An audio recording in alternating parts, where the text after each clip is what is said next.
Hello and welcome to another edition of Heavy Hands. I'm your host, Connor. That's my co-host, Mr. Phil. Hello. And we have a pretty full docket today, even though, well, I was going to say next week's card. In fact, I initially said to you, Phil, it's a one-fight card. There's some other fights there that are like, they just don't do it for me. Well, I looked closer, and actually, like, half the interesting fights are actually on the prelims for some reason. But, you know, we've got an interesting main event. Brandon Moreno, Steve Erceg, former champion versus a one-time title challenger. That's cool. Last week, we had Leon Edwards, Sean Brady, and a lot of meaningful and interesting results from the main card of that event to talk about. But first things first, we're going to make like the UFC and score some cheap points by pretending to care about George Foreman's passing at the start of the show. No, just kidding. I actually do care about George Foreman's passing. I can't say for certain whether I care more than whoever's job it was at the UFC to put that little card up at the start of last week's broadcast. But several people reached out to us when the news broke that George Foreman had passed away, and I would like to bring our old buddy Kyle on at some point in the near future, if we can make it happen, even if just for a bonus episode or something, and have the boxing historian tell us a little more about George Foreman's history and help us celebrate him in more fitting fashion. But for now, let's talk about George Foreman briefly at the start of this episode. Yeah, I mean, I think, as with all famous figures like this, one of the main thing that happens is that, like, they get sanded down by time into something more acceptable, and, you know, nicer and amelioration. This is kind of Yeah. And this is kind of complicated by the way that, like, that also actually happened to George Foreman. Yeah. That he was one of these guys that,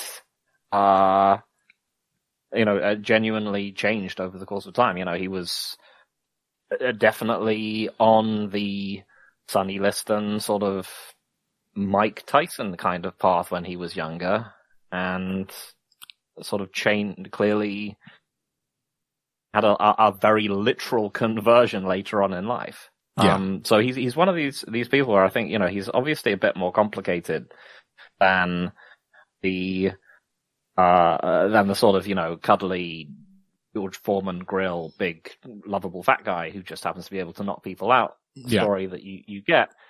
But that's also just like a crucial element of who he was as a person. That he sort of came from nothing, and ended up being this sort of widely beloved figure who, you know, genuinely did a lot of good.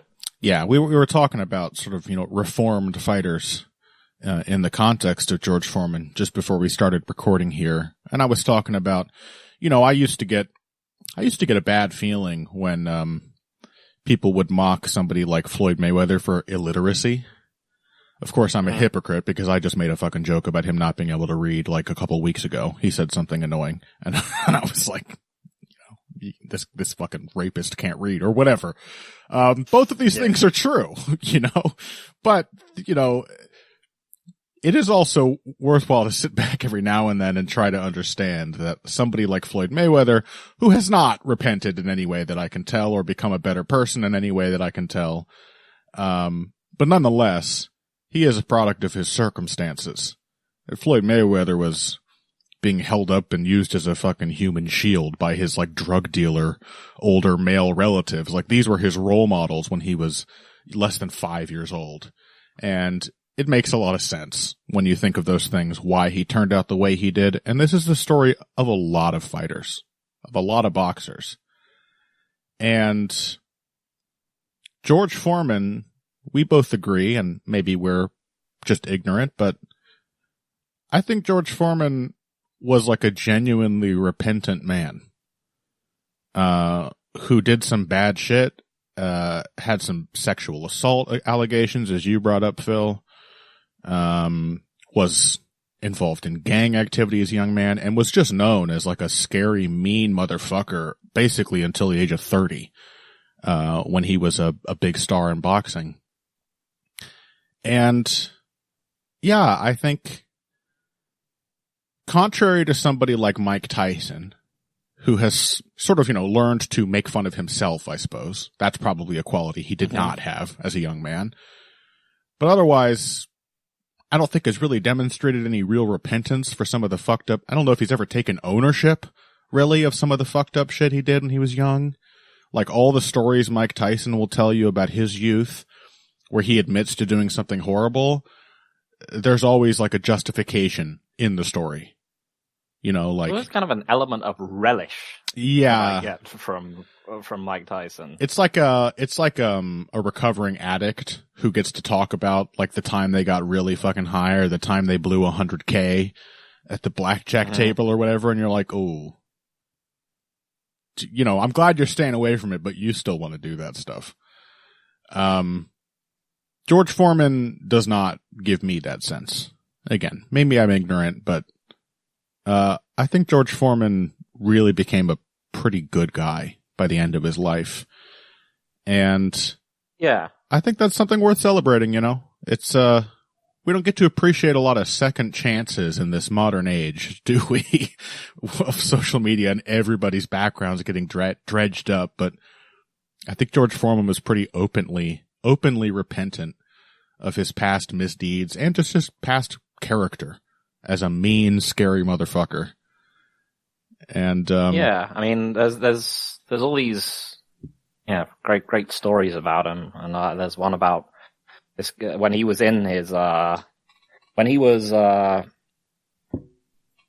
first like exposed to someone who was involved in boxing. I think it was a guy called Doc Broadus who was working in the like community youth center, and he basically was called there because he'd heard that like someone was just beating the shit out of one of the volunteers. And some gigantic 16-year-old. Yeah. Yeah, it's a gigantic 16-year-old George Foreman. And he steps in and he says, why don't you pick on someone your own size kind of thing to George Foreman.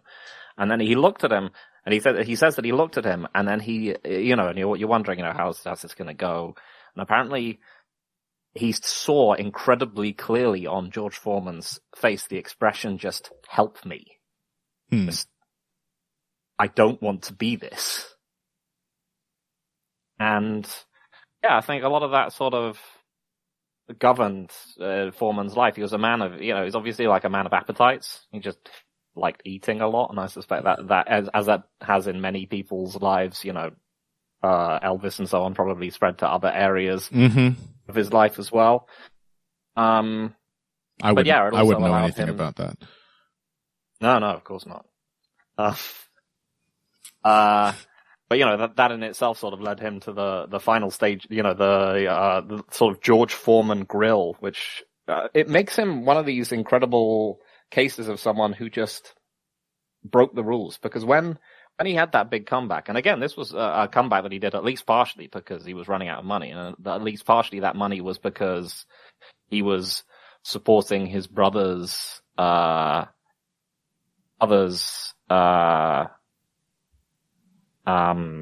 charity charity for like reforming kids through boxing. And they were he was trying to do speeches and he was going around talking to people, and he was like, this isn't making any money. I know how to make money. I can hit people.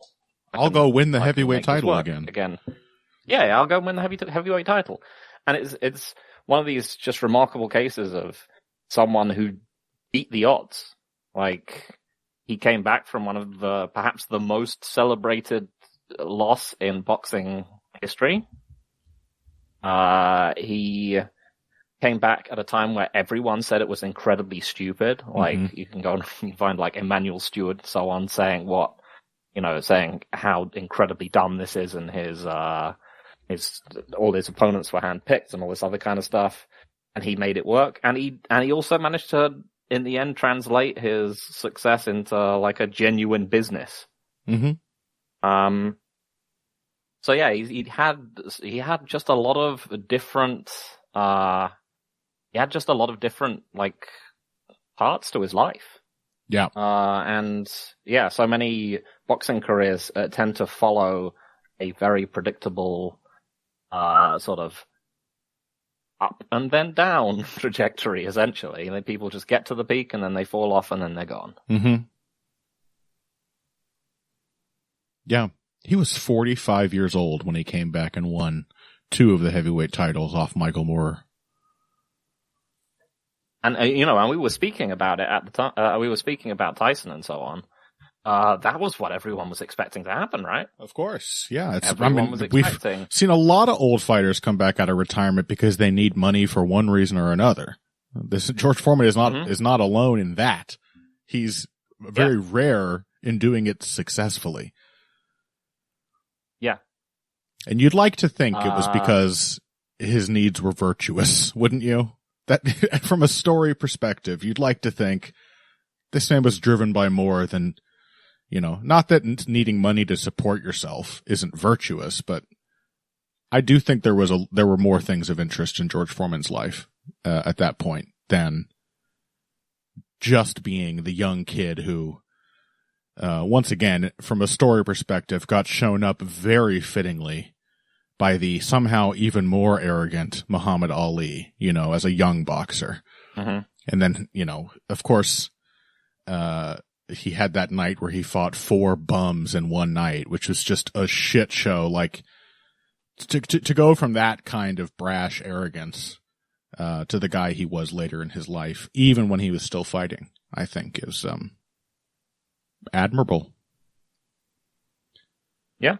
Yeah, like I said, just a remarkable career, just of things where you don't, of just turns taken that you wouldn't expect. Yeah.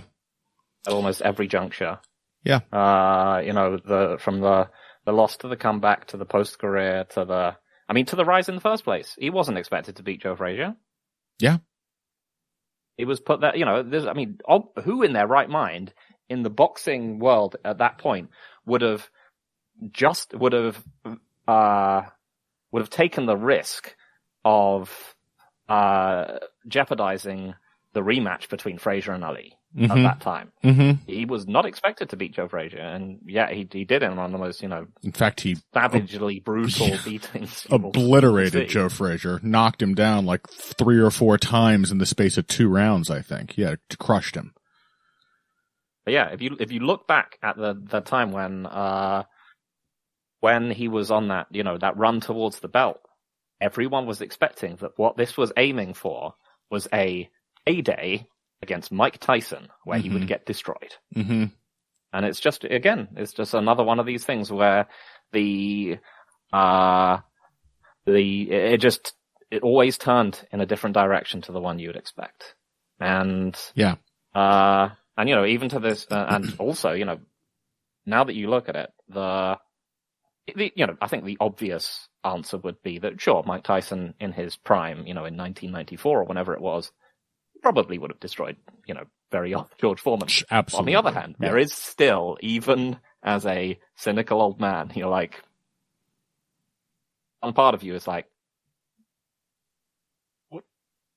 Did people pressing forward into his chest trying to, destroy work that well against famous, George Foreman? bully George Foreman, and I don't mean interpersonally, though he was that as a young man too, but his style, extremely physical, and I would really like to write something over on the Finer Points of Face Punching in the near future about Foreman, because all of this also just like a very stylistically unique guy. Interesting, right? Yeah, with an interesting lineage, tied to boxing history, because he came up under the tutelage, I believe, of Dick Sadler, who I think was the brother of Sandy Sadler, who had a series of legendarily, disgustingly brutal fights with Willie Pep. I believe Kyle MacLachlan has described them as the best MMA fights in boxing history, where Willie Pep literally brought in a judo black belt to train for their 3rd fight, I believe, because Sandy Sadler did so much wrestling in his style. And Foreman had that. Very handsy, pushing, shoving, tying, inside grips, tying up in close, like very physical style of boxing. And then in his comeback, he was tutored by none other than the legendary Archie Moore, and adopted Archie Moore's cross-armed guard in his own unique way. George Foreman, and of course, he trained when he was young in the same gym with Sonny Liston. He was a sparring partner of Sonny Liston. Like, George Foreman has deep roots going way back before, like, modern boxing history. All of these connections to so many boxing greats. Not to mention his series with, some of the best heavyweights in boxing history. So I would really like to write about some of that stylistic legacy. That would be amazing.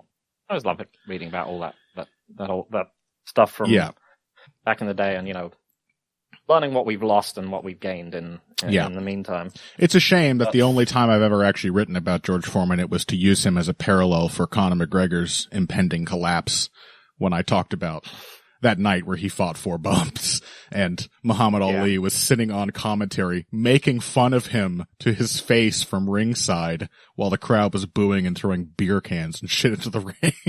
Like, it's a shame. That's a low point of George Foreman's career. And he had many, many high points as well. So I'll try to do that in the future, but rest in peace, George Foreman. A titanic figure in combat sports. No question. Last thing I wanted to mention is that there was I think it was after his first, his loss when he retired, the first time when he lost to Young. Mm-hmm. And apparently, this was famously the moment where he decided that he wasn't going to fight anymore, that he was, but there's actually a description of how of how this came about. And he said, he was basically saying to himself, what does this even mean? I've lost a boxing match. I've still got everything. I could retire. I could go to the country. I could retire and die. And then Foreman felt himself plunged into a deep, dark nothing, like out in a sea, with nothing over your head or under your feet.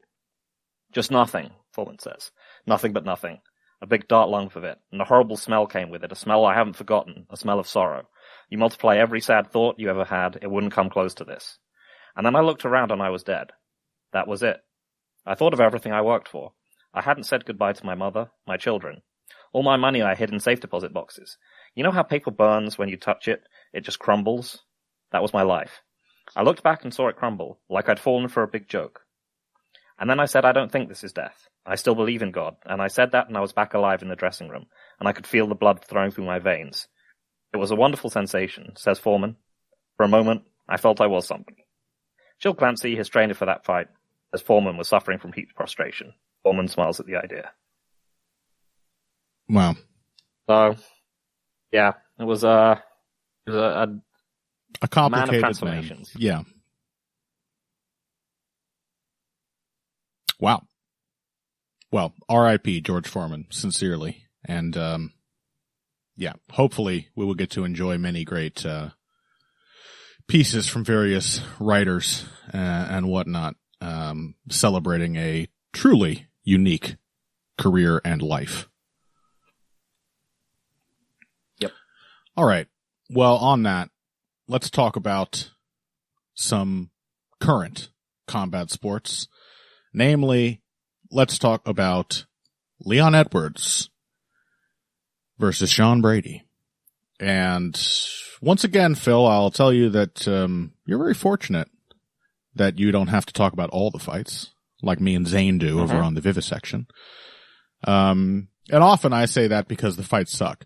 But in this case, it's because there were a lot of really compelling matchups on this card, which were damnably difficult to predict. And I was all over the shop on this card. But not with this one. I thought Sean Brady was the coming man. I thought, though I've had many opportunities to learn this lesson that MMA fighters cannot simply paste other fighters' game plans onto their own styles and techniques. I thought he saw Bilal Muhammad beat Leon Edwards. He can do the Sean Brady version of that. And this time it turned out to be true. He learned the right lessons. He has matured enough as a fighter.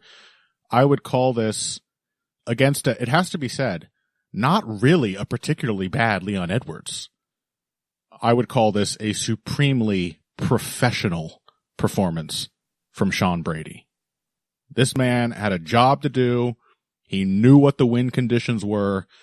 He had honestly a very difficult first round. But you could see he believed in his process. He believed in his strategy that entire time.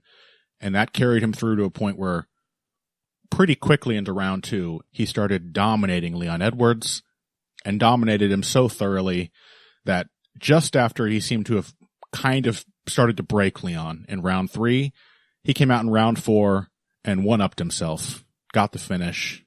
A very impressive performance by Sean Brady. Yeah, I mean, I didn't think he had it in him. Like, it's one thing to beat really old Gilbert Burns. Right. One thing to comprehensively thump Kelvin Gastelum, even though, not many people actually do comprehensively thump Kelvin Gastelum. Yeah. He may be a very frustrating and unsatisfying fighter to watch, but he's not easy to fight, Kelvin Gastelum, and Sean Brady made it look pretty easy. Yeah, but I definitely didn't think he could do this. In terms of forward, keeping pressure on, both like from mostly just from like a mental perspective. I just didn't think he could maintain pressure as much as he did. Yep. Sticking to the game plan, just consistent, like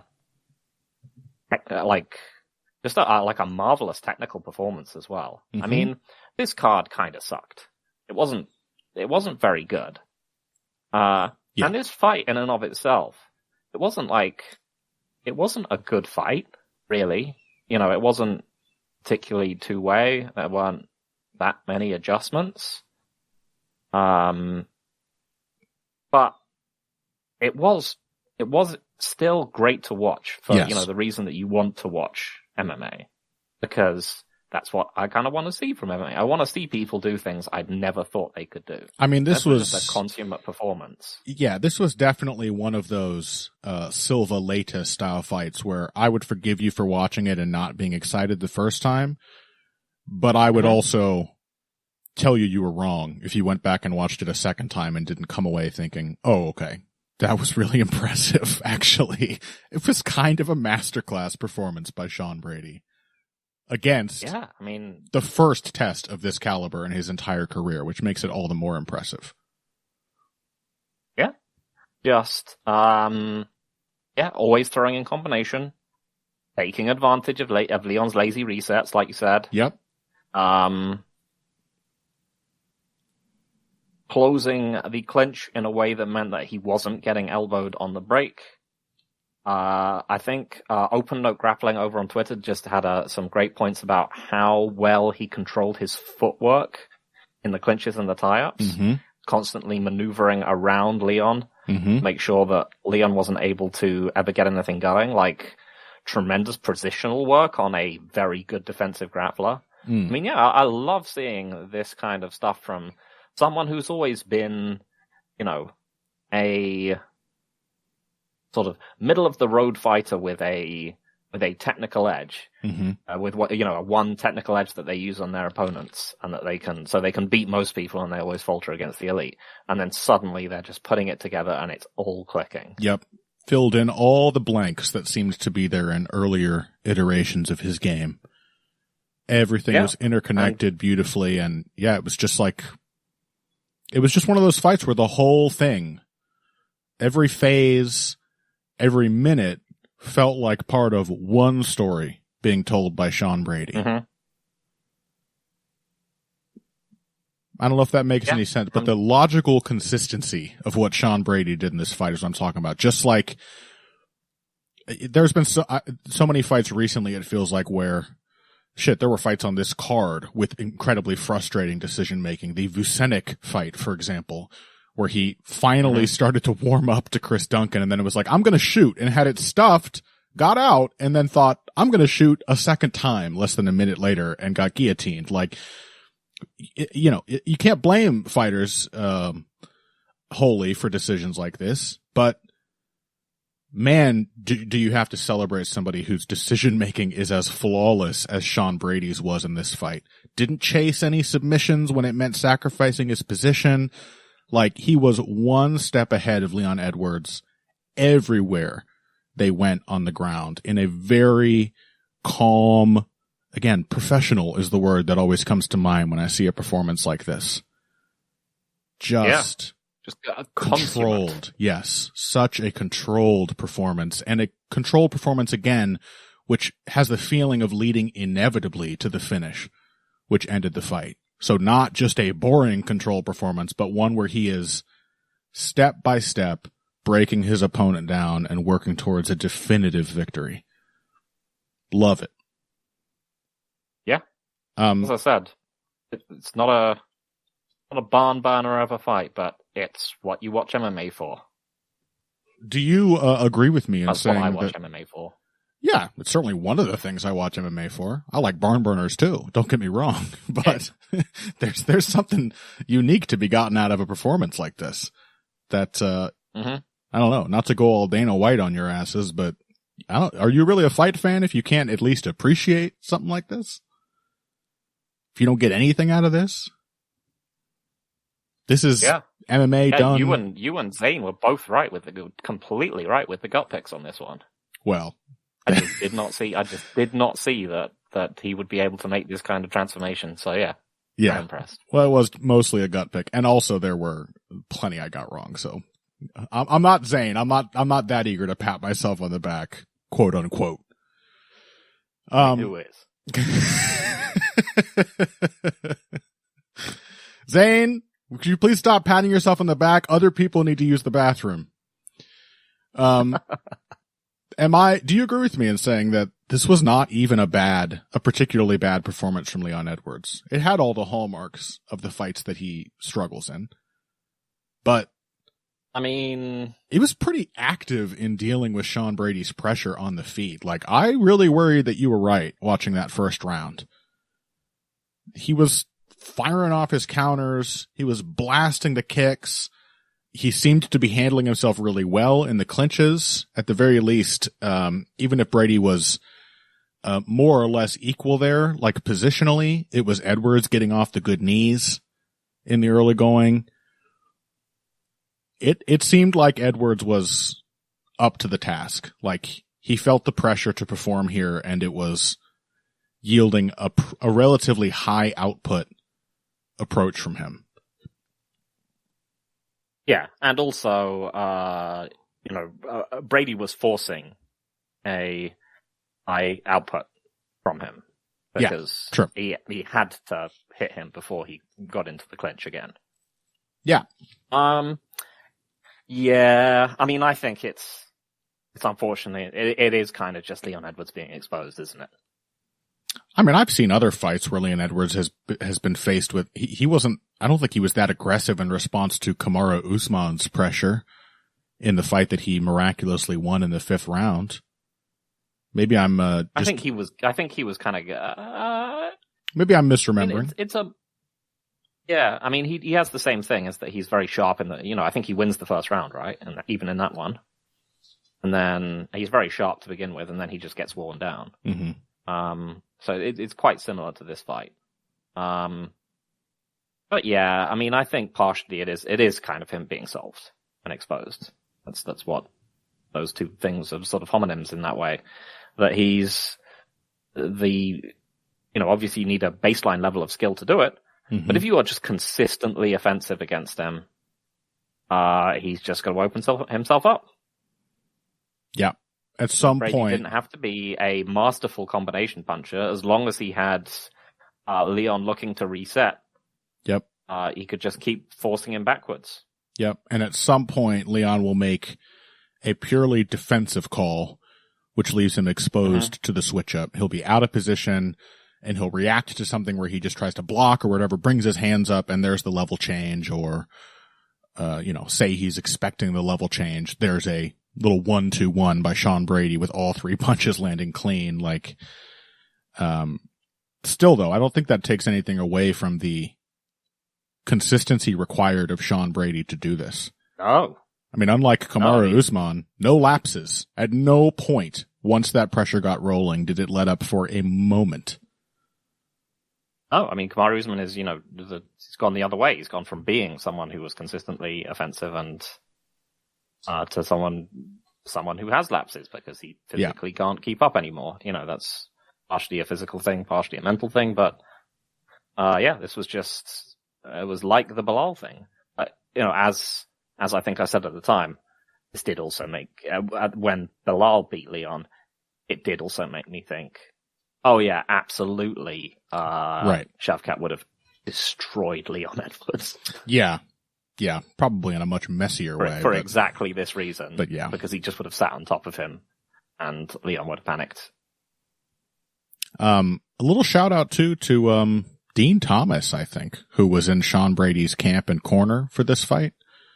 Dean Thomas, I don't know how other analysts regard him, but honestly, when he shows up on UFC broadcasts to give his little I like what the man has to say about MMA strategy.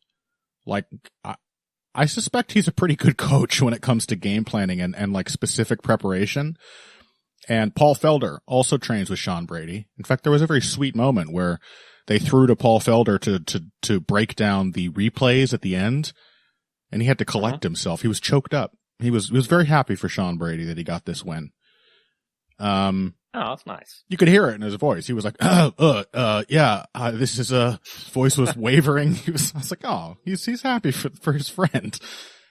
But, Paul Felder revealed that something Dean Thomas had worked on specifically with Sean Brady was, making use of transitional positions on the ground to score strikes and to stay busy and to force Leon Edwards to give him openings with the striking.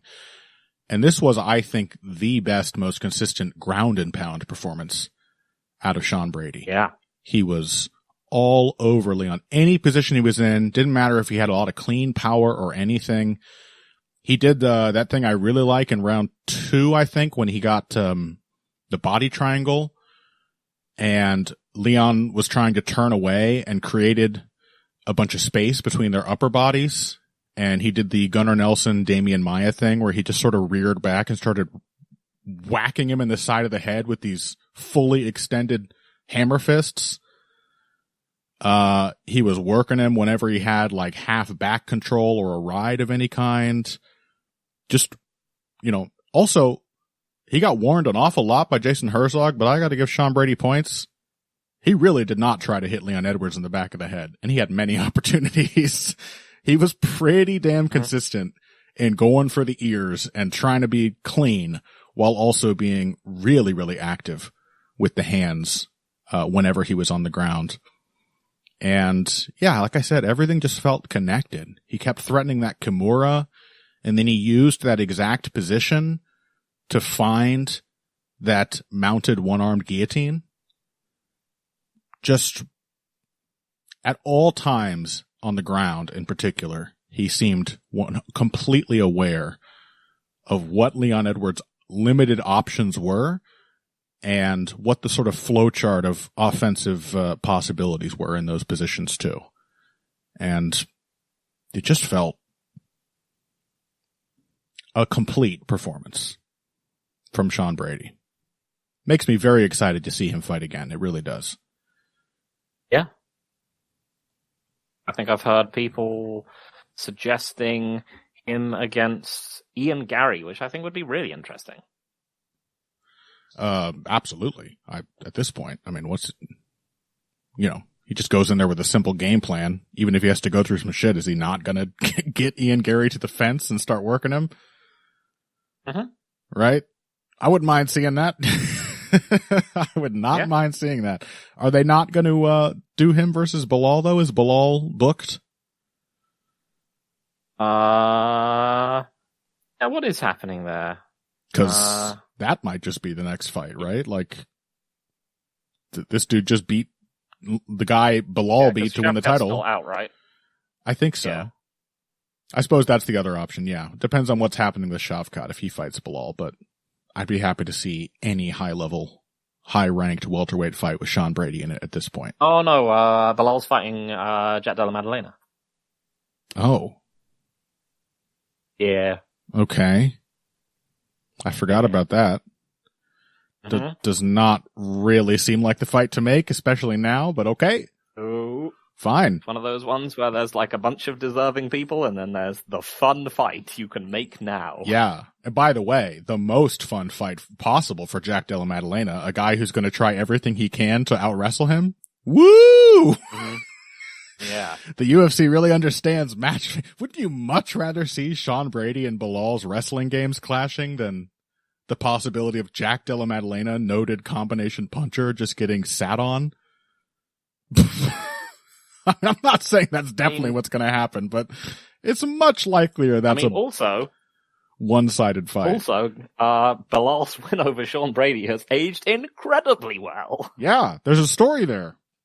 I'd much rather see this fight run back with Sean Brady having clearly leveled up since becoming the only man in history to get KO'd by Bilal Muhammad. Yep. So, just fantastic stuff. We didn't even think that was possible. Yeah, I still don't think it's possible. I don't know. Something happened there. Something bad. The universe has been, oh my God, that's why everything's so fucked up today, Phil. It all goes back to Brady Muhammad. Oh, yeah. Wow. Yep. It all makes sense now. But yeah, like you said, maybe not the most exciting fight, but I was frankly enjoying every single moment of this fight when I was watching it because I knew I was seeing just a masterclass. Yeah. Okay. Well, let's take a break on that note. When we come back, we have Brandon Moreno versus Steve Erceg coming up next week. And we also have several more interesting fights from last week's main card in particular. Again, maybe not the most fun, but I've got something to say about Olberg Blachowicz. I've certainly got several things to say about Kevin Holland, Gunnar Nelson, and I sure as hell have some things to say about Nathaniel Wood, Morgan Charrier. So let's see which of those we can fit in after this. Hey everybody, thanks for listening to this week's Heavy Hands. If you like what you hear, please consider pledging to support the podcast on Patreon. Patreon is basically continuous crowdfunding. You sign up to contribute a certain amount per month to help us with production costs and the like, and in return you get rewards ranging from a mention on the Heavy Hands website to a question or topic of your choice being discussed on the show. We have a lot more in the works to reward you for your help, and we appreciate every contribution. No amount is too small. Just head over to patreon.com and find how you can help out the only show dedicated to the finer points of face punching. Now let's get back to it. Welcome back to Heavy Hands. Let us talk now about next week's main event. As I said, a card that does not impress overall on first glance, or even on second glance. It was really only on my third, slightly less cursory look that I realized there's actually quite a few fighters I do care about that are for some reason all buried on the prelims. Lupi Godinez, Rafa Garcia versus Vince Pichel, Jamal Emmers is on the prelims. I even like watching Austin Hubbard fight. And my boy, Christian Rodriguez, is taking on Melquizael Costa on the prelims. For some reason, booked far below Raul Rosas Jr., who is, of course, on the main card, despite the fact that Christian Rodriguez handed him his first prospect loss.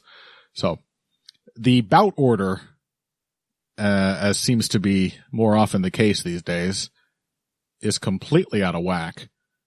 But it is not a card bereft of interesting fights. And no exception is the main event. Brandon Moreno versus Steve Erceg. And this, Phil, this is the real cost of Steve Erceg having gotten a title shot a little too soon, isn't it? Is it? Elaborate.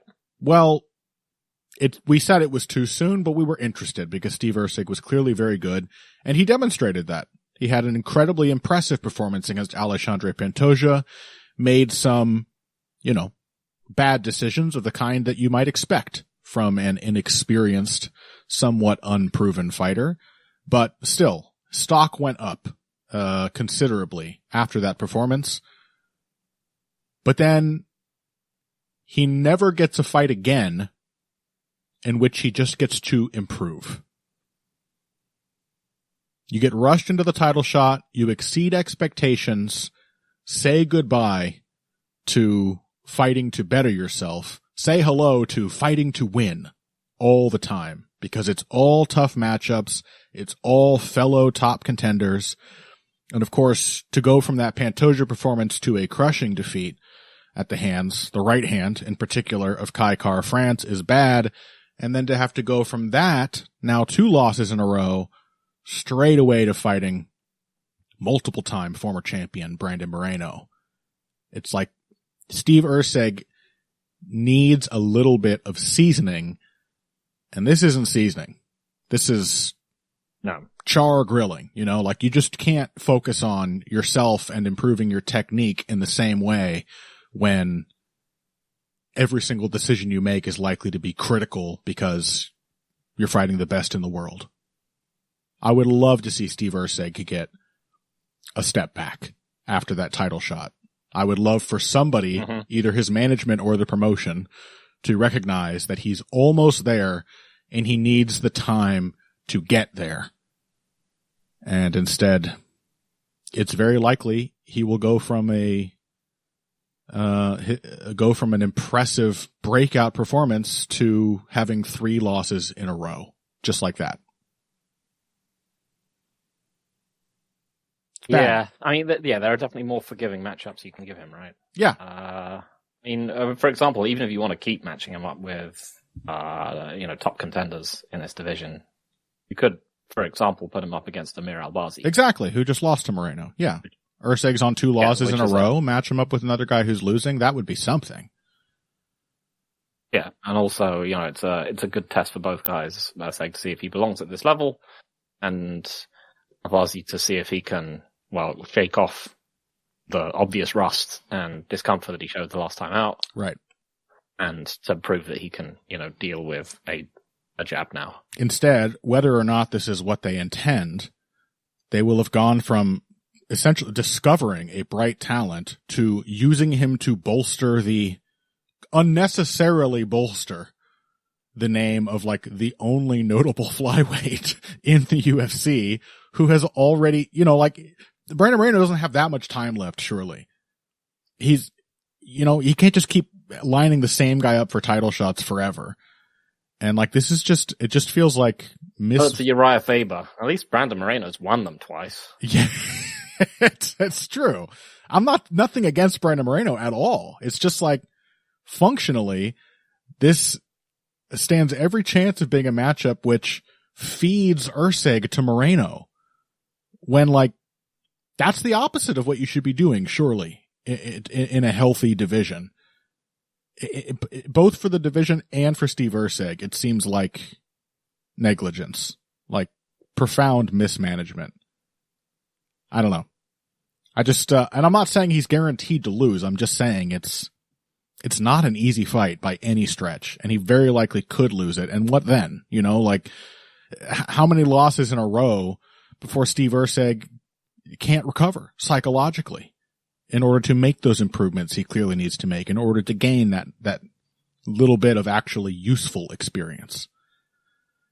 It just seems like bad matchmaking from a long view, Yeah. On the other hand, Brandon Moreno has kind of been looking like shit lately. He's up and down. Yeah. He's up and down. Yeah. He looked pretty good against Amir Albazi. Of course, Albazi was looking rusty. A very, very bad version of Albazi. Yeah, he looked rusty. He had come back from an injury layoff, if my memory is not mistaken, and It was pretty much all pretty like neck surgery, right? Neck or shoulder. Yeah. Some kind of, I think it was like spinal fusion or something like, should you be fighting kind of bad? Yeah, I think you're right. So, you can still look at it, and just objectively looking at Brandon Moreno and say, I've seen his technique look worse than that. But you do have to ask, like, what is the reason for Moreno's technique sometimes looking really shaky? Does it have nothing to do with what his opponent's bringing to the table? Seems unlikely. Like, for example, the incredibly frustrating performance he had against Brandon Royval, maybe because he was fighting a tall guy who was annoying him from range, and that's why he kept overthrowing on stupid punches from way too far away. And that just wasn't a problem against Albazi. And so, Yeah, I mean, it's just a question of, could he dictate with the jab against a shorter opponent? And against Albazi, the answer is no. Against Royval, Royval basically just, in an actually functional way, just got him to eat loads of feints. Yes. Just like Jan Blachowicz did. Yes. But yeah, you could just see Moreno just freaking out, and he's just not a subtle or well-schooled counterpuncher, and, in part because his elite fights have mostly been against, Pantoja and Figueiredo, and he doesn't have to be. So, yeah, it was just a whole process of Brandon Royval just disarming him before, like, hopping in to pepper him and then hopping back out again. I think you just once again realize he's one of these guys that just his feet and his hands aren't linked that well together. Also, he's just not a nuanced counterpuncher, and he has a terrible right hand. Mm-hmm. And anytime you can get him to throw that, the exchange is over because he's going to be staggering around the cage. Yeah, unless he lands. And it's the kind of right hand that if it connects, as it did over and over against Albazi, and therefore we got to see a lot of great Brandon Moreno left hooks. We got to see him closing the door because when the right hand lands clean, it stops his reckless forward weight transfer and gives him the leverage to bring that weight back with the left. But when he's too far away or when the right hand misses, he falls over. He's got like GSP's right hand, and possibly for the same reasons, because he's 100%. He's really heavy GSP, on the front JDS. foot. Yeah, he's really heavy on the front foot to begin with, like GSP always was. It's why he's such a powerful, dangerous jabber. But he's rarely actually in position to throw a good right hand without off balancing himself, and. I suppose that's some good news for Steve Erceg, because the right hand is that's his bane, right? Is the right hand. And hey, here's a guy whose right hand is self-destructive as much as it is effective. Yeah, and also you're talking someone who just got badly discombobulated by an equally long fighter who just like feinted his way inside and worked off his lead hand. Mm-hmm. Because you reckon because Moreno's left hand is entirely meant to deal with bulls essentially, and having someone who wasn't that suddenly made his game not work at all. So I mean, all that sounds like really good for Steve Erceg. The problem is obviously in Erceg's defense. Yes. That's his big shortcoming. Yeah. I mean, he doesn't have the iron chin to be able to play the game that he wants to. Yeah. He's got a good chin. I've seen him eat some nasty shots from several fighters, but that also sort of tells you the problem, right? Like, he better have a good chin because he's way too easy to hit for a guy who is otherwise as competent as he is in the pocket and likes to work his way into the pocket to throw his own shots. Yeah, he's one of the people who's clearly made the trade-off that he would like to be looking at his opponent at all times to land counter shots and hasn't learned to, people in MMA typically tend to be either people who move their head and look at the floor, or people who don't move their head at all. Mm-hmm. And he's mostly number two. Yeah. Yeah, he just simply doesn't have the defensive technique yet. I mean, this is the kind of thing that, like, I would love to see him get some time to actually work on. And it's just very difficult to work on things in that way. When you have to be worried about your opponent beating you as much as you do at this level.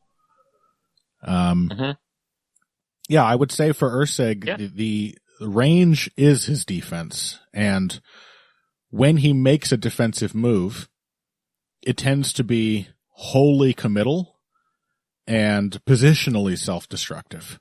When he does have to kind of bail out at the end of a combo, sometimes that works to get him out of the way, but it involves him turning his back or leaning or getting his feet all out of position. It's exactly what got him KO'd by Kai Kara-France, who just got to spend the entirety of that fight like adjusting for Erceg's backstep and then anticipating it to land the right hand. And Erceg, when your defense is jumping back like that, or turning aside or whatever, you are neither in a position to respond with your own offense nor to absorb the punch should it actually connect. Like, that is the fundamental idea of a stance is stability. Stability means the ability to absorb an impact. You need your shocks. And if you give away like a weak plane, a weak angle to the opponent, in which like your feet are on the same line relative to the shot coming in, or perpendicular to the shot coming in, or if your feet are close together, then you can't absorb the impact. That's the difference between having a good enough chin and a bad chin. It really is like being in a proper position. And of course, seeing the punch coming helps. But even if you see the shot coming, if your legs aren't ready to absorb the blow, then you are going to get hurt. Your balance has a great deal to do with your chin. And, that's the problem, is that when Erceg does have to defend, his balance goes out the window. Now, giving Brandon Moreno the chance to drive you backwards and throw, he's a bit like Kevin Holland on the front foot, isn't he? Yep. It's, he would really like to have his feet planted and have you stuck in one place. I wouldn't say he's at his most dangerous when you're flying away from him. Of course, he will head kick you every now and then. Maybe you give away some takedown opportunities as well, but it's not the worst kind of specific defensive weakness to have against Moreno, but it does seem like one that Moreno could have a lot of chances to exploit because he is, if anything, more active than Erceg with his lead hand, more interested in consistently setting up his power punches. And that means a lot of impetus to get you to commit to some kind of bad defensive reaction. He's just constantly setting you up with that lead hand. I don't know. And I just have a bad feeling about Erceg being a guy whose defense, when it's there at all, is entirely dependent on him having a reach advantage. Now facing a guy who is lanky and is effective at long range. I mean, his defense can sometimes look very, very nice because he's, he is aware of the shots coming and he will try and he's looking for the counter. He will only use but he will only use relatively like subtle head movements, which means that occasionally he'll get something, something super slick will happen where it just a shot will just glide past him and he'll just land a counter right hand. Totally. And he has he just got a much smoother collection of punches than Moreno does. As it could entirely possible that he could just outslick him. But I think the issues are firstly that Moreno is obviously immortally durable. Yep. Secondly, he's just got more ways to win a fight if it starts getting weird, and it probably will get weird. Yes. Moreno is a can be a quite dedicated body kicker, which I suspect would sort of make up for his inability to, like, he's not, Moreno isn't like Cara France. Cara France is actually quite a, good, dangerous blitzer. And Moreno absolutely is not. But Moreno can make up for that by throwing body kicks at the end of combinations to some extent. And yeah, it's that Moreno's also like a genuinely like good wrestler and scrambler. And Erceg he's good there as well, but he's not as good. And we've also seen against Pantoja that sometimes he can't stop himself from getting involved in those kind of exchanges. Yeah, so, he also had his fight, I think maybe 1 or 2 bouts into the UFC against Alessandro Costa, in which the turnaround happened because Costa started waiting for Erceg to get into the pocket and then just firing combinations, and he started nailing Erceg. But also, a lot of wrestling and grappling ensued, and Erceg handled himself well there. As you say, he is very competent on the ground and has gotten better as a defensive wrestler since then, unquestionably. But he also chose to win that fight by stalling Costa out against the cage. Like, he was like, the wrestling is the safe option, a very MMA fighter kind of impulse, and one that has already gotten him into championship losing trouble. So, yes. As I say, you can't iron out the Erceg, but you just can't iron out that kind of decision making when you're getting matched like this. There's just no opportunity. Like, people still manage to do it. There's guys like Max Holloway who never catch a fucking break, even when early in their career, and they still manage to get better. But not everybody's Max Holloway. It hardly needs to be said. For most fighters, I don't know. I mean, I think it's crazy to think that this is a matchup where Brandon Moreno is probably the considerably superior defensive boxer. Like, at the very least, Moreno stays low and keeps a nice tight guard. Yes. When he's in the pocket. He just doesn't give away free openings. You can hit him. His positioning is weird, and he's like pathologically aggressive and is gonna mix it up with everybody, but he actually, I think, over 5 rounds seems like the guy I would expect to start coming out with the final shot in a torrid exchange. The guy who will still be there, still be relatively in position. I mean, these are both tall guys who like to get into and then fight in the pocket. Yep. Yeah, and that was really the difference between Erceg and Royval, is that, Royval is not really the technician that, frankly, either of these men are. Yeah. But he is quick, and he doesn't want to be in the pocket. Yeah. He frustrated Moreno. And that was kind of poisonous for Moreno, and I just don't know if Erceg can have that kind of fight. I mean, and I do find myself saying, I'd have to kind of pick Moreno, partially because the fight could just get chaotic, and then he just has more ways to win. Mm-hmm. That is absolutely what I thought when he fought Brandon Royval for the second time, and instead he just got stuck in the same fight for the entirety of the match and then lost. Yeah. So I don't know. I'm just still not sure about where Brandon Moreno is at the moment. I think I'm still going to pick him. I don't think it quite lines up. I don't think Erceg can insulate himself quite as well as Royval actually did. But it's a weird one to call. I mean, also Erceg is just a big puncher, and he hits, and at some point, Moreno's chin has to go. Sure, yeah. And he hit Pantoja with some heaters. Just a giant left hook at one point.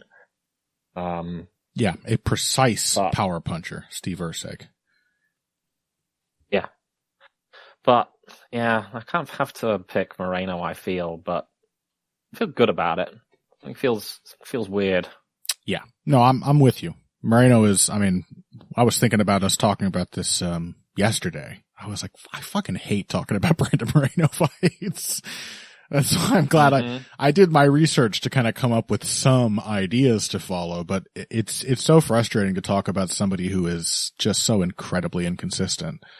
But I think I have come down on the side of that Royval rematch being a particularly frustrating stylistic problem for Moreno. And that's why, he's not a good adapter. And clearly, and stuck in a fight against a guy who, whatever happened in the past, I mean, it was a different Brandon Royval in their first fight. That was a Brandon Royval who couldn't help but mix it up in the pocket. And he died for it. Modern Brandon Royval is long-range leaf blower man. And I think it's very likely that is what made Brandon Moreno look so bad. He just didn't get somebody who would actually stay on the end of his jab or meet him in middle distance. And that's the kind of fight he thrives in. That's the only kind of fight he really thrives in. And,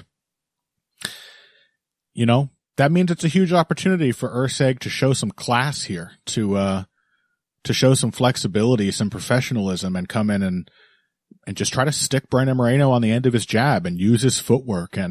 But I haven't seen him do it before. And as I've repeatedly said, it becomes harder and harder for me to expect that kind of transformative change when the guy hasn't gotten a fucking respite from just losing to the best people in the division.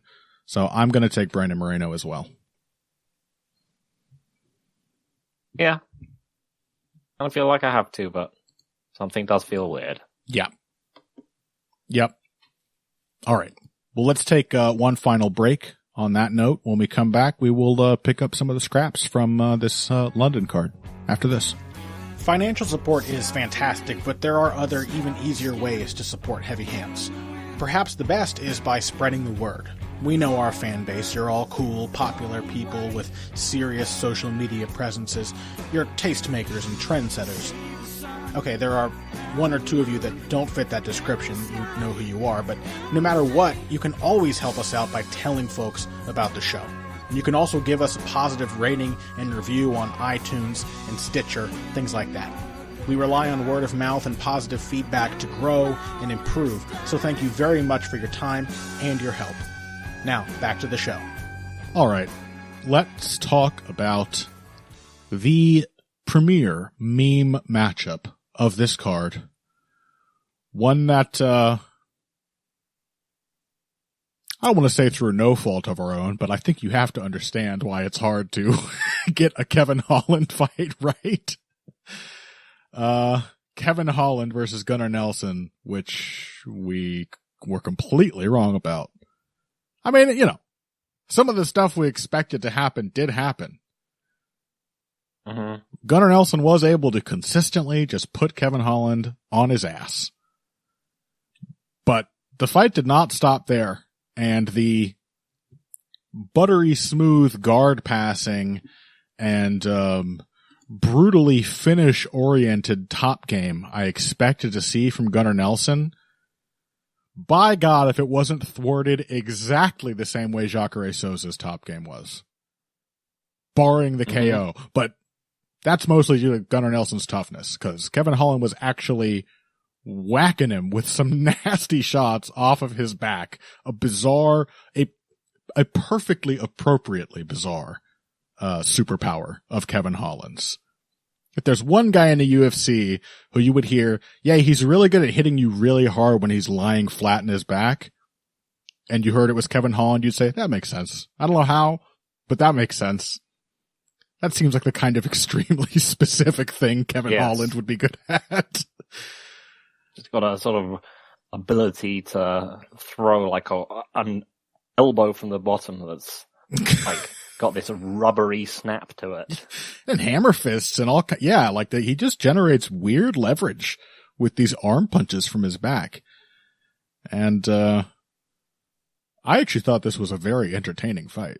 It had a classic Holland-Nelson moment in the first round when Kevin yes. surprised him with a really nice omoplata attempt.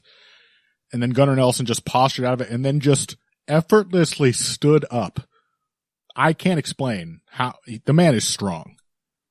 I mean, obviously an expenditure of energy it would turn out he could not afford, but he very easily just picked Kevin Holland up with his arm, in a hammerlock position, and then they paused there and grinned at each other.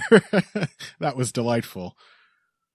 But all things considered, especially considering our pick from last week, I think you have to call this a pretty damn good showing from Kevin Holland. Yeah. All right. Mr. Downer, go on. Give it to me. Yeah, I guess. It's Kevin Holland. Keep that in mind. Yeah. Kevin Holland is good at keeping grappling exchanges going when he's not completely overpowered. Mm-hmm. Like the Hamzat finish, for example, was something that did give me a little bit of pause when we were talking about this, because it was him just, flipping all over the cage and trying to scramble out of everything before Hamzat got him. Mm-hmm. And yeah, and he's always been quite dangerous in the clinch. Mm-hmm. And he's bigger than Gunnar Nelson. You know what? Gunnar Nelson is kind of washed. He's one of those fighters where I don't know if he's even washed. He looks basically the same to me. I mean, maybe he gassed more than he would have when he was younger and more active, but I think more than being washed, he's just kind of outmoded. Yeah. There was never that much depth. But he's a fighter who can, he's a fighter who can only get worse as he gets older. Totally. Absolutely. He has a young man's style. One touch, one kill, works when you're super dialed in and young and you're just I'm going to go for the first thing that happens. I'm going to go for it as hard as I possibly can. Right. And he's still that guy, but he's much older. Yeah, the other thing that I was going to say that was weird, do you remember when Gunnar Nelson was coming up and all the time people would be like, he's so small. Why doesn't he go down to lightweight? And I'd be like, this man's he's not small. 6'1". Yeah, he's not small. I don't understand what you're talking about. He's not slightly built either. No, I was I never understood it. People were I cannot believe, why doesn't he go to lightweight? And I was like, what are you talking about? I don't really remember that actually. It happened all the time. People would just be like, well, he just doesn't cut any weight. And I was like, how? But again, this was back in the day, when he first came to the UFC. Mm-hmm. But nowadays, Gunnar Nelson is debatably slightly undersized for this weight class.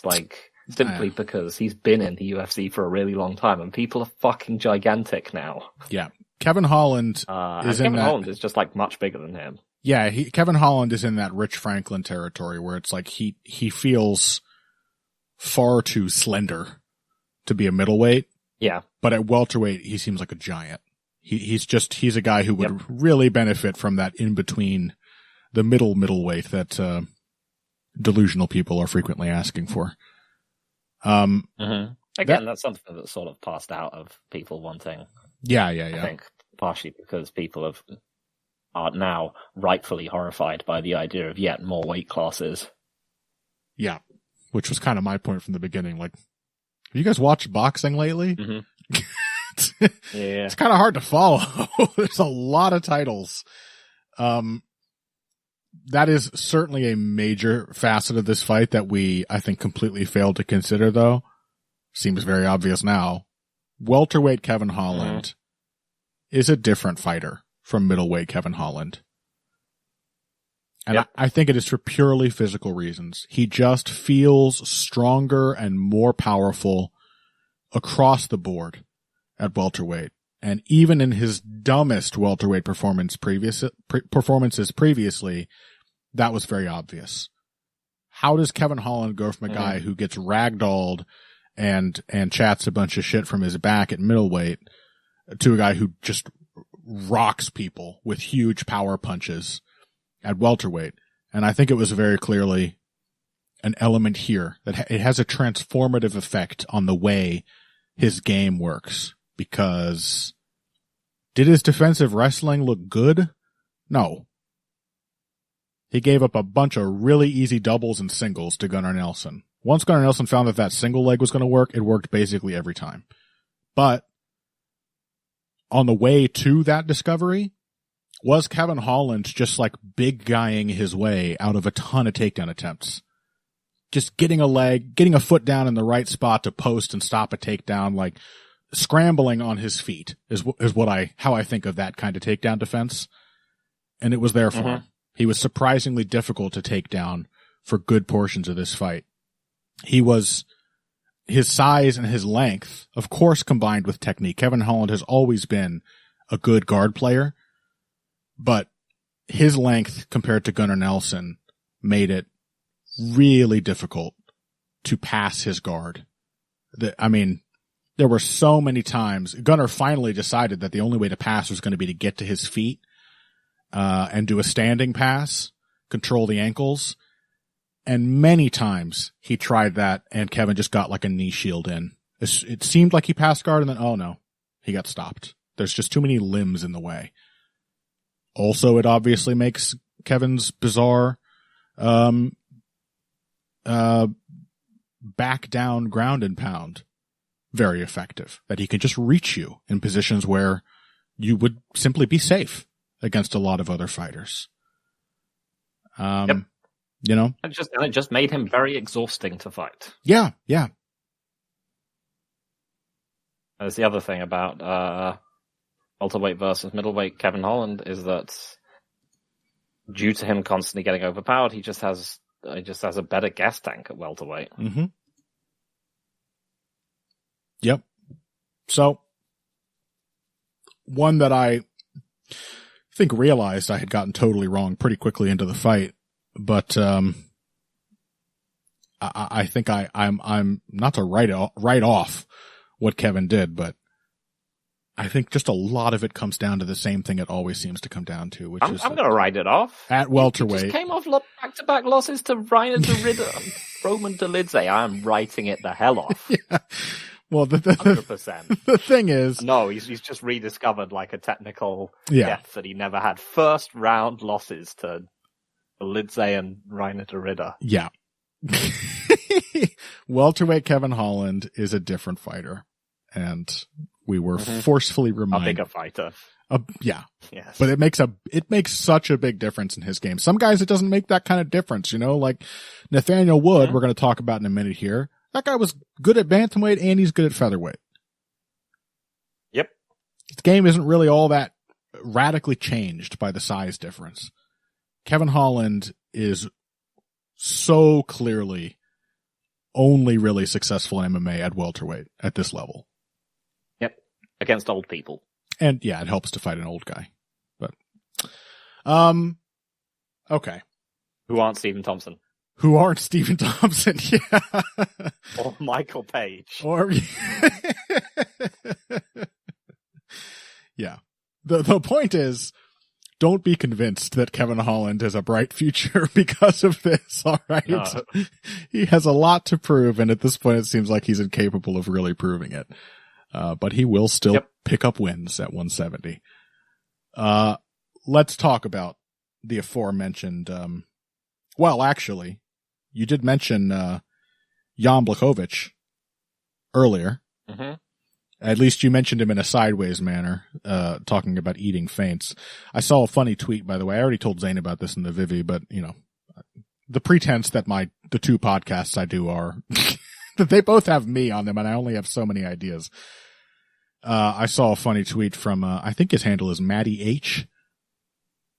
on Twitter, and it was a couple weeks ago, but he said, I lost 15 pounds on the Jan Blachowicz diet. All you eat is feints. Yeah. That's pretty good. that made me giggle. Jan ate a lot of feints in this fight. Didn't really eat much else of consequence. In fact, I kind of thought he won. Yeah? I couldn't get upset about it because it was that kind of, it just like wasn't decisive one way or the other.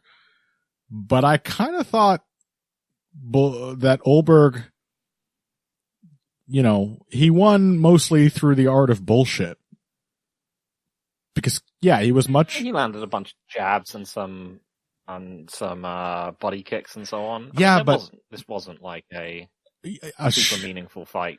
No. In terms of offense landed from either man. No, trust me. I'm not saying it was a decisive Blachowicz win, but I am saying that I thought most of what Olberg landed, he definitely outlanded Blachowicz, but I thought most of his shots didn't do anything. They were like not powerful, clean, committed strikes.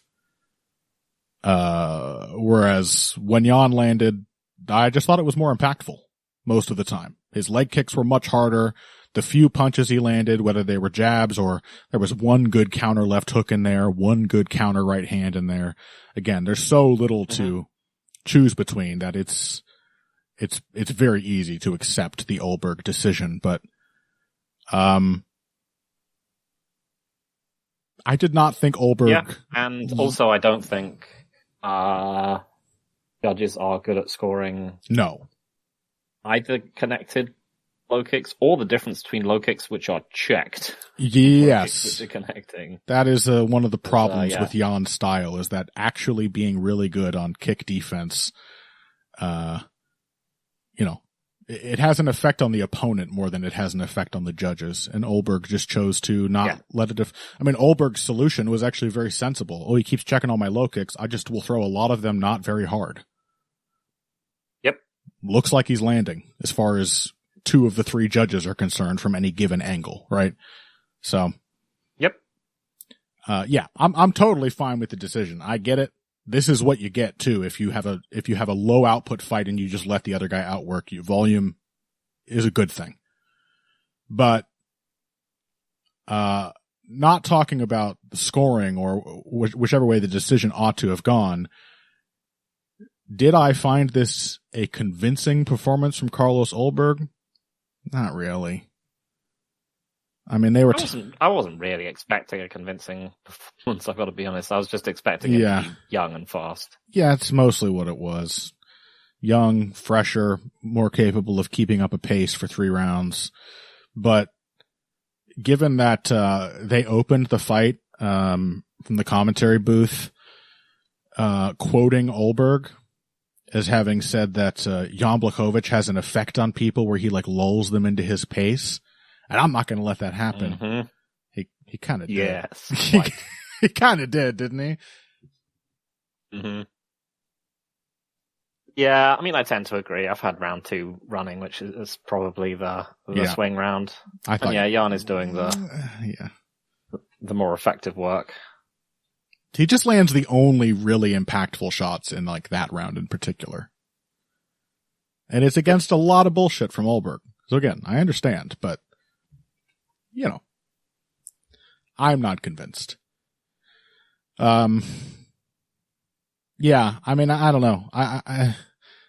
The stuff we talked about, we talked about youth and athleticism and size being advantages, and those were the advantages, that ultimately Olberg was able to leverage to win. But, all the stuff I was saying that I kind of walked back by the end of our breakdown last week about how Olberg is so frustrating. And then I was like, you know what? There's a lot of rounds where he does a lot of jabbing and shows some good boxing. That was nowhere to be seen. Yeah. He wasn't able to build. Pot shotting from miles away. Yep. A very skittish performance. Yes. And that I was discouraged by, to see that he did in fact get lulled into a pace. There were a lot of times where he was just letting Blachowicz push him around the cage at long range, and was trying to like time counters without doing anything to set them up.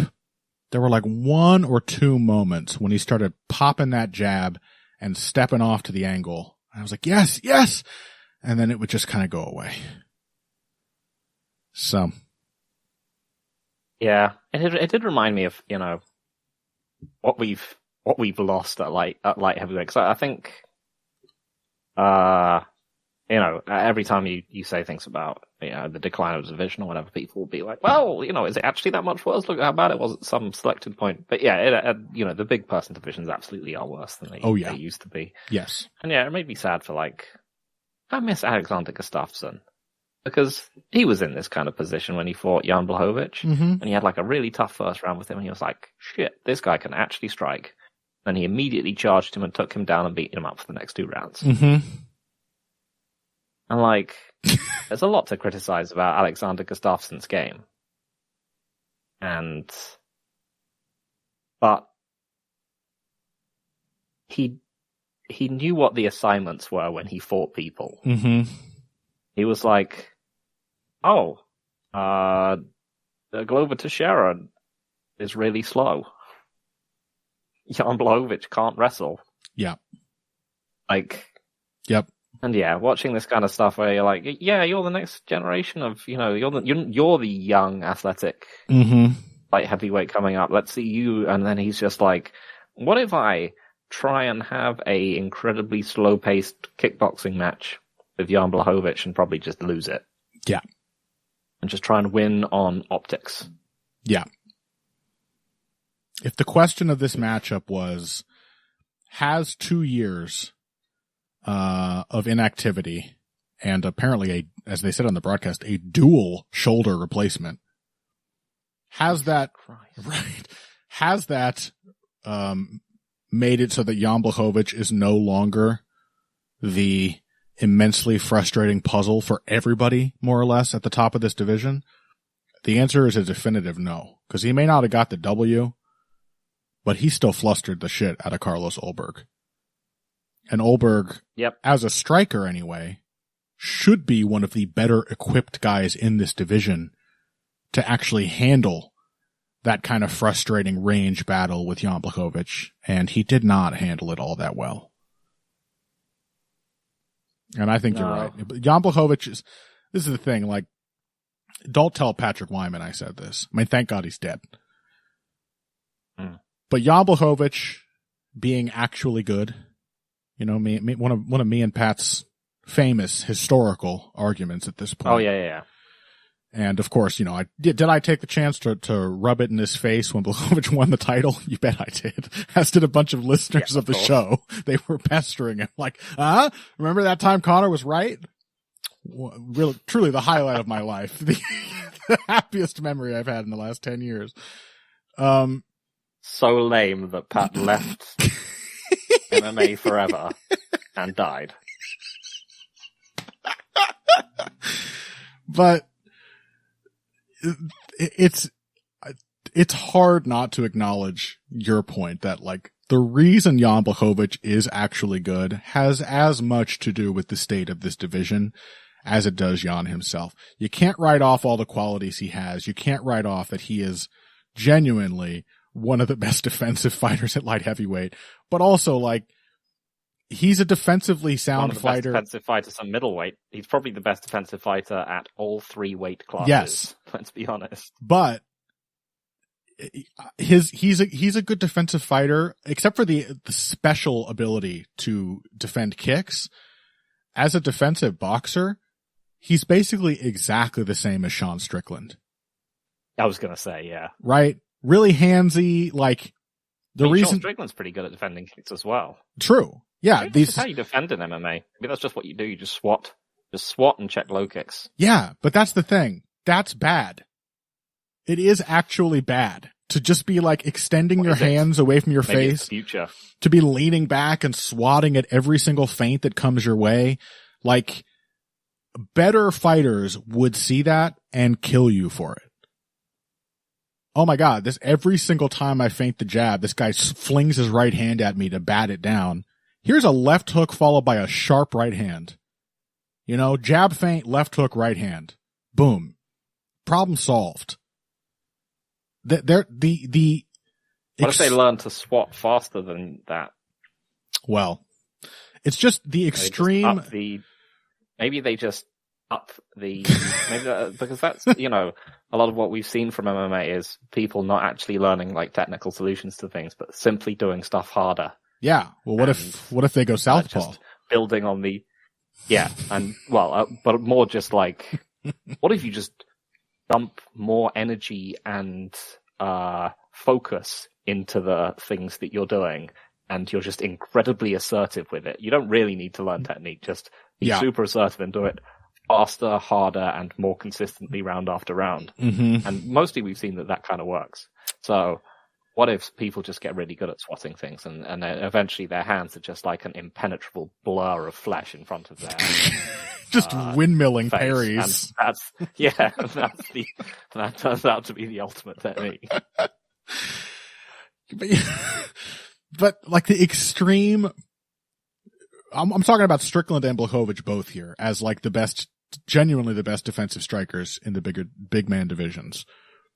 The extreme reactivity of their defensive games and the infrequency with which those reactions actually lead to meaningful counters should be very true, yes. Should be a very solvable problem. This guy is eating all my feints. He's biting on fucking everything I do. Now what do I do with that? And the answer for almost all the opponents for both these guys is not much. I don't know. I need him to make some huge mistake in order to punish him. I can't punish him for simply, following my lead and giving me all the initiative in the world. What am I supposed to do with that? Win? No, I'll just sort of stand here and watch him sort of react to every single move I make. That should be a key to unlock a crushing victory, and it just isn't. So yeah, respect to Jan Blachowicz. He is actually good. Would he be actually good in the light heavyweight division of 10 or 15 years ago? Probably not. I mean, he was in that division. Yeah, and he wasn't good. He just outlasted the good fighters. He's just still here. Well, not even just that. He outlasted the bad ones who could wrestle. Yeah, that too. That too. Patrick Cummins would be a nightmare. Exactly. One of the most woefully Darren Elkins versus Michael Johnson fights that we've ever seen. Man, this guy's going to get killed in the first round. Mm-hmm. So yeah, the fact that Ulberg is a long-range, fast, large kickboxer who could not figure out how to exploit all of these just inherent problems in Jan Blachowicz' game. It's like, I don't know. You need to see one guy who's like a genius who figures out that there's actually a very simple, straightforward solution, and then the other fighters will start to copy it. But none of these guys are capable of being that genius. And you don't have to be that much of a genius to solve this shit. I gotta say. You shouldn't be. He's just not offering that many problems as a fighter. He keeps defending the first thing I do. That's not really a problem if you're a good fighter, if you're a good striker.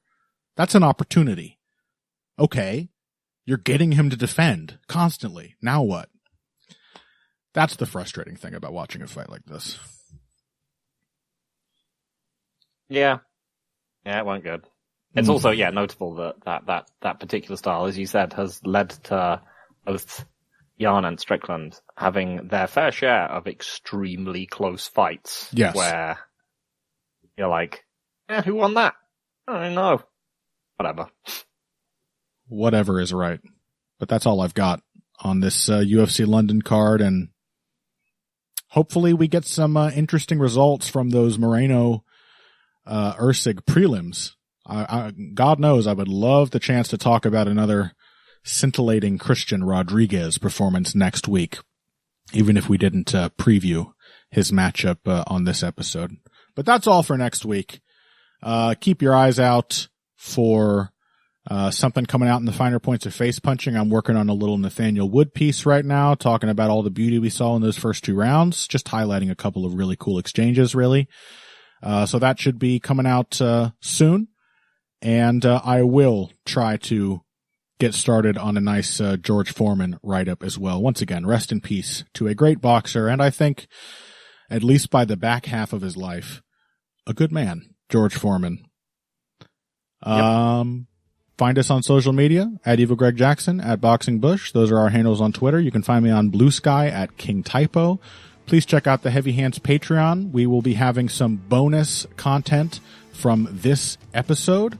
Any of the fights we mentioned at the top that you didn't hear about in whatever makes it into the main show will be posted on the Heavy Hands Patreon, as well as episode 2 of this season of Heavy Henka, which is a show in which Miguel Class and I recap the events of the sumo tournament. Each one is 15 days straight of beautiful fat man action, and we've got the final 8 days to discuss. That will be recorded tonight, actually, so that should be out more or less at the same time as all the other stuff I mentioned here. So please check out the Heavy Hands Patreon if you want to hear that, or even if you don't, just help a brother out,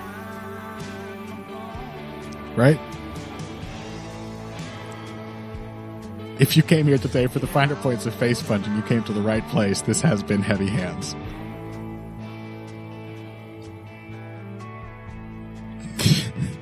Thanks for the emotional support, Phil. Yeah, I thought that was a good time for some patented dead air. Your speciality. Yeah. Just thought people would enjoy just the quiet sound of desperation.